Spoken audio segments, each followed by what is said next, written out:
we got some First Amendment people right here. They're doing the same thing as I'm doing. Awesome. Hey, I love what you guys are doing. I'd arrest you. Immediately. Well, no, I'd ask you, why aren't you? Let me see your documentation. What if I say no? No? Yes. So you're telling me you're illegal? I was doing the First Amendment audit over here, and the immigration guy walks up, tells me I can't film, goes against TSA rules. I told him, what if I show you the TSA rules and they say I could film? You're not supposed to film.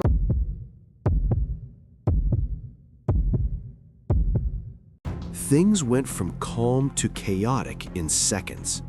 At the El Paso International Airport in Texas, a routine First Amendment audit takes a shocking turn when a man with a camera is confronted by immigration officers. They demand answers, ask about his legal status, and try to shut down his camera. Did they go too far? Did he hand over his ID? This footage was brought to light by Auditing America, a channel that challenges authority and reminds us of our constitutional rights.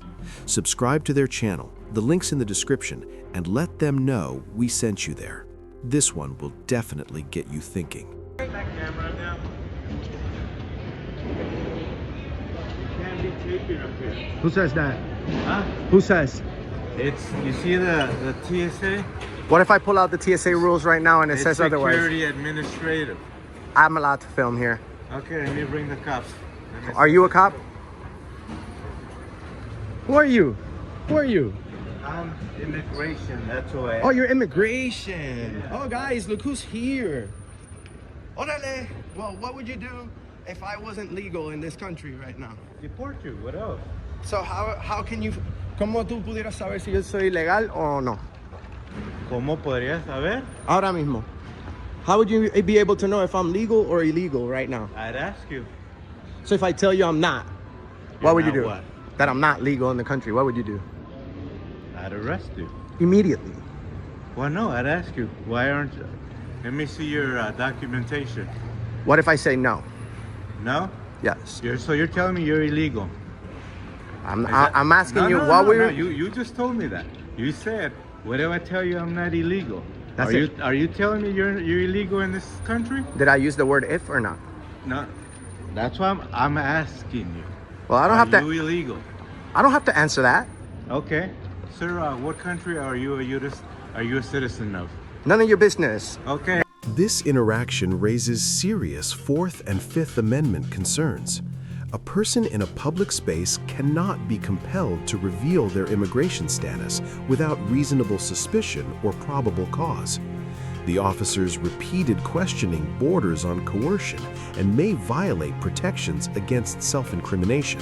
Hey, What's that? did you see the video? Of the Border Patrol? Yes. No, I can't see the video. Oh. But I did call the Border Patrol supervisor. Okay. They're not our property, they're our property. Okay. They should be headed over here shortly. They're going to call me back when they're on the way. Awesome. So, because they are United States Border Patrol, they don't work for the El Paso Police Department, the city of El Paso, or the airport. Gotcha. So they're an entire federal entity of their own. Their supervisors will come out and meet with you. Okay, awesome, awesome. Thank you so much, Flores and Hamilton and Jason. Shout outs to Jason. What's your last name, brother? Cartwright. Cartwright. Awesome, awesome. So, guys, I was doing the First Amendment audit over here, and the immigration guy walks up, tells me I can't film, goes against TSA rules. I told him, what if I show you the TSA rules and they say I could film? You're not supposed to film. I'm calling the cops. He comes down here, and I'm like, so you're not a cop. You have a firearm. Who are you? And then he goes and tries to find out if I'm legal or not. Disgrace of a Mexican guy. Can you believe that? He needs to be fired. Yes, sir. And that may be I'll have the Border Patrol supervisor address that. But on the upstairs part of it, this is technically the TSA queue. So it's not necessarily a public access place because you have to have a ticket to go through TSA. Well, as long as I'm not going to interfere, with the line, I can even if I have a ticket, I can walk. I've walked up as long as I'm not filming the screens. That's what their policy says. Like, don't film the screens, you're good. And I already asked the administration supervisors right before TSA? Yeah, right before you got here, they came out and I told them everything that happened. They're like, well, we don't have control over that. He doesn't work for TSA. But we'll have the Border Patrol supervisor come out here. He'll speak with you. Thank you. He or she, whoever comes out here. We called them. They're off site. They'll call me back when they're on the way. This moment affirms a key First Amendment protection, the right to record public officials in public spaces. The police acknowledge that Border Patrol agents operate under federal authority, not local, and that filming is permitted as long as it doesn't interfere with operations. Thank you so much. But yeah, one of the things with the ticketing queue is it's ticketed passengers to go through. If you have a ticket, you're more than welcome to go through the line because you're going to get screened when you go through the line. Well, I'm not interested in going up there anyway no more, but that was wild. That was pretty wild over here in El Paso. But like anywhere else, it's a public place. Just like you say, the First Amendment, if you are in a place you are lawfully allowed to be, you can record whatever you can see. Heck yeah. So that's the way it is. And we can say whatever we want as long as we're not speaking violence or breaking the law by being disorderly. We can say whatever we want. It's just that's what the First Amendment is about. It's not about the weather. It's about controversial speech. That's why it was made, you know, to protect our rights, like you are, Hamilton, and you, Flores, and my brother from another mother, Jason. Jason, you've been working for the El Paso Police for how long? 31 years. 31 years, okay, of protecting the Constitution. He still remembers our rights as if it was yesterday that he graduated from the police academy or however you guys get hired. But I can tell that we have a great team here because of not only because these gentlemen are naturally and genuine good people, but they have a good leader. And I bet your captain is a great guy just like you. What's his name? Briones. He's a good guy? Yes. Good. He's, again, same thing. We're not trying to violate anybody's rights. You have the right to record if you're in a public place. Oh no, yeah. I've never had an issue with the El Paso police at the airport. Never, ever, ever. You guys are awesome. So I'll just stand by for the ICE to come back and so we can go ahead and place a complaint on that tyrant deportation guy that we encounter. And that'll be Border Patrol supervisors. Once they get here, we'll bring them over to you and let you know. Thank you so much. All right, sir. Be safe. Right. What's your name? I'm Enrique. Enrique. All Yes, sir. Be safe. Sir. Bye. Welcome to American Airlines, home of two of the deadliest aviation accidents in history. Welcome to American Airlines. Who doesn't know about the First Amendment? Ask them what the 5 points of the First Amendment are, and we'll see how American they are. Welcome to American Airlines, home of the aviation tyrants.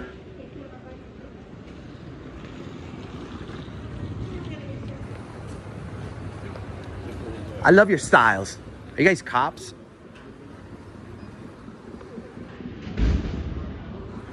Texas Rangers, huh?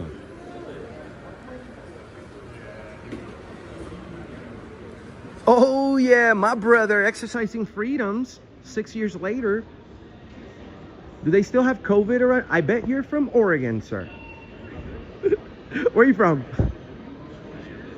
Where? Where's that? It's actually none of my business.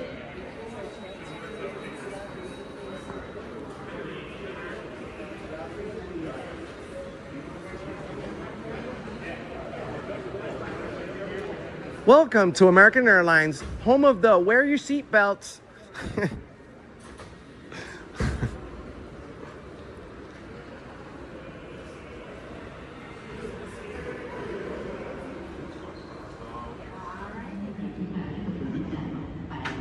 Welcome to American Airlines, home of the cancellation of your AA accounts without telling you.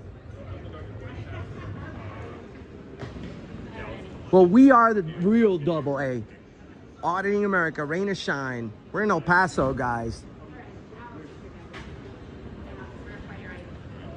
American Airlines has lost several lawsuits. They've been involved in racial discrimination lawsuits. I would fly United. Do you guys think we live in a flat earth? I don't. You don't think so? Well, I don't know. I guess we have to ask Elon Musk.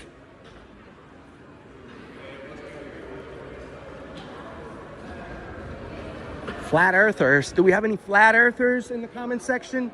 Let me know. What do you think? What do you think, guys? Oh, we got some First Amendment people right here. They're doing the same thing as I'm doing. Awesome. Hey, I love what you guys are doing. What I'm doing is pretty much the same thing, but I'm standing up for your right to be here doing what you're doing. Because it's a freedom of religion. It's First Amendment protected activity. That's why you have the right to be here and peacefully encourage people to, you know, believe in what you believe. And you have the right to do that. So me, for the past 7 years, I've been standing around for the very First Amendment, freedom of the press and freedom of speech. So I go around with a camera, making sure that whoever in the government goes and says, you can't film here, well, they're wrong, because it's a First Amendment protected activity. So I'm also protecting the right to free speech, freedom of the press, and of course, freedom of religion, because this is the country where you want to be if you want to believe whatever you want to believe. But these guys right here are encouraging you to believe in Jesus, right? Or who's your God? Jesus, right? Awesome. Well, thank you guys so much. You have a great day. In this heartfelt monologue, the speaker ties freedom of religion, speech, and press into a unified defense of the First Amendment. His support for another group exercising religious freedom highlights how all protected expressions, even conflicting ones, are fundamental to democracy. Jehovah's Witnesses weren't too happy about the filming. Ooh, that's a face only a mother could love. This guy looked like I gave him a haircut.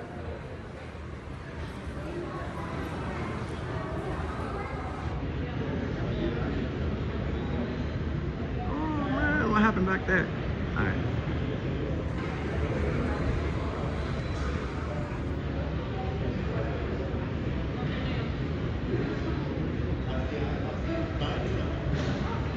They asked for his ID. He asked for the law. This wasn't just about filming, it was about knowing your rights and standing your ground. Because here in America, freedom isn't requested, it's exercised. If you've ever been unlawfully asked for ID, drop your story in the comments. And if you never want to be caught off guard again, subscribe to ID Refusal Rights, the place where knowledge is your strongest defense. This is ID Refusal Rights, where civil liberty is not a privilege, it's power.